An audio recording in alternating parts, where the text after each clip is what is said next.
आज हेउछि महादेवस्नान पूर्णिमा। चतुर्थ मूर्तिंकर आज स्नान पूर्णिमा। महाप्रभुंक सह बलभद्र और सुभद्रांकर चलिछि महास्नान। मयूरभंज जिला द्वितीय केन्द्रापड़ा कुहाଯାउथुवा नूरडीह जगन्नाथ मंदिर में यथारीति अनुଯାयी चलिछि देवस्नान पूर्णिमा।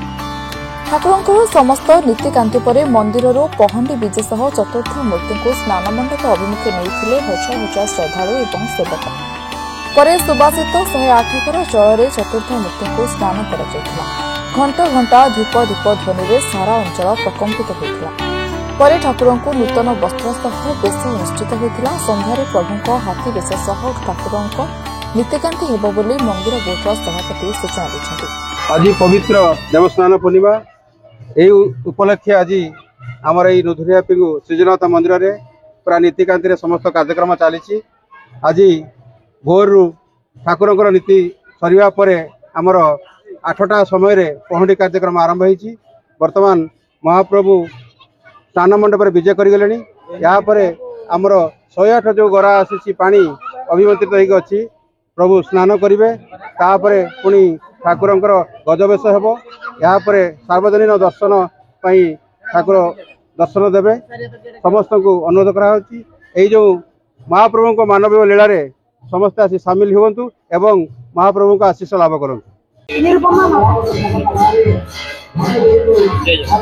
जय जगन्नाथ। मो नाम निरुपमा महापात्र। मुझे जगन्नाथ विषय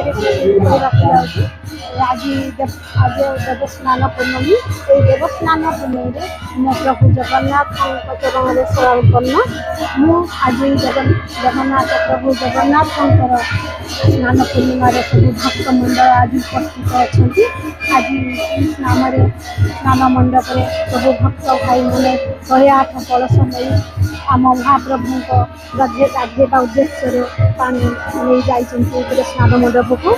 यही स्नान मंडप देखु ठाकुर विचित्र लीला। ठाकुर स्नान करने समय वर्षा आमर पड़ आरंभ करदेला। वर्षा पकईब प्रभु को स्नान कर मनरे प्रबल आवेग रही भक्त वत्सल मानकर। यही विचित्र लीला क्षेत्र में विचित्र लीला होमर प्रभु जगन्नाथ आज स्नान उद्देश्य मुझे आज गोटे प्रार्थना गायबी।